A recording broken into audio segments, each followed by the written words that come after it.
All right, let's dive into a wild story. It's about a single engineer who, get this, wasn't chasing money. He was obsessed with the question about whether humanity would even survive. And that one question led him to build an empire that totally upended entire industries and made him a fortune so huge, it's almost impossible to wrap your head around. This is the story of how someone becomes, well, an architect of infinity. $800 billion. Just let that sink in for a second. That's the mind-boggling number one person's net worth actually hit. It's a figure that just breaks your brain a little, right? But what does the number that big actually mean? What does it represent beyond just money?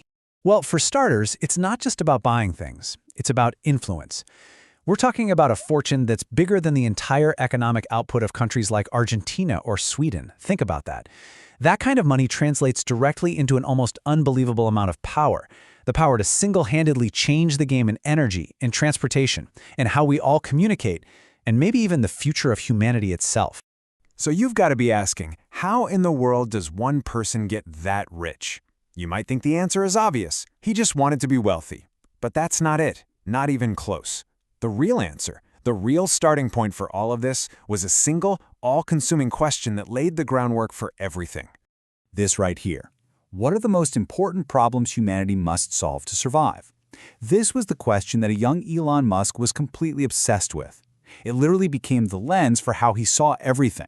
He wasn't looking for the next big app or a hot market trend. No, he was looking at the biggest threats to our existence and thinking, okay, how do I fix that? And that's the key difference, isn't it? It wasn't about the money. It wasn't about being on the cover of magazines. It was about survival. That's a completely different starting point than pretty much any other entrepreneur out there.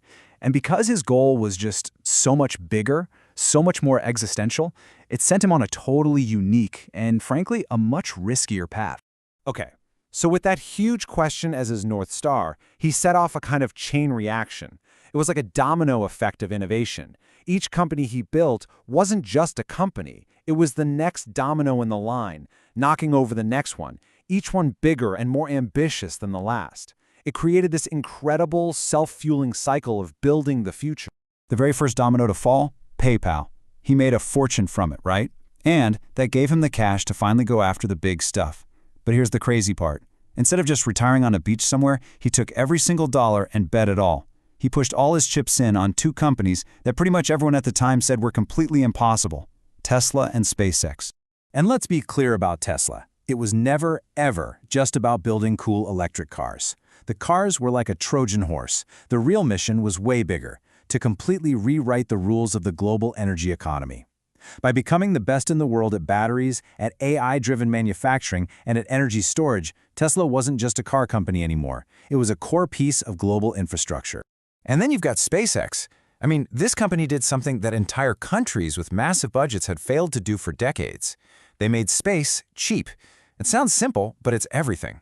By figuring out reusable rockets, they basically smashed the price tag for getting to orbit. And just like that, they became the world's #1 shipping company for everything beyond Earth. But it didn't stop there. The empire just kept growing. You got Starlink, which is literally wrapping the entire planet in internet, giving him huge say over how information moves around the world. Then there's X, AI, robotics, Neuralink, ventures that are pushing right up against the edge of what it even means to be human. And with every single one of these companies, his fortune and his power just exploded. Which brings us right back to where we started. This is the climax of the story.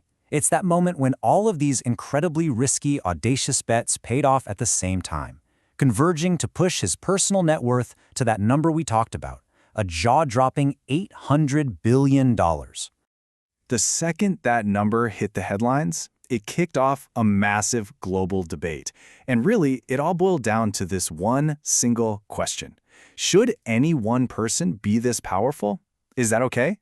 And the world basically split right down the middle. On one side, you had supporters saying, absolutely, this is what happens when you reward a true visionary who is pushing humanity forward. But on the other side, you had critics who were sounding the alarm, warning that putting so much power into the hands of one unelected person is just incredibly dangerous. So that really gets us to the heart of it, doesn't it? Is this story about a hero we should all look up to, or is it a warning about what happens when power goes unchecked? Because one thing's for sure, his story really does feel like the beginning of a whole new chapter for all of us. What he really represents is this new reality we're living in. A world where a single person's vision and ability to execute can move way, way faster than governments or society can even react to. It's a world where one individual now has the very real power to change our collective future, and we have to hope it's for the better. So in the end, maybe the most important question isn't, how did one guy make $800 billion? Maybe the real question, the one that should keep us up at night, is this: who's next? Because someone else will come along and push the boundaries even further. And when they do, are we going to be ready?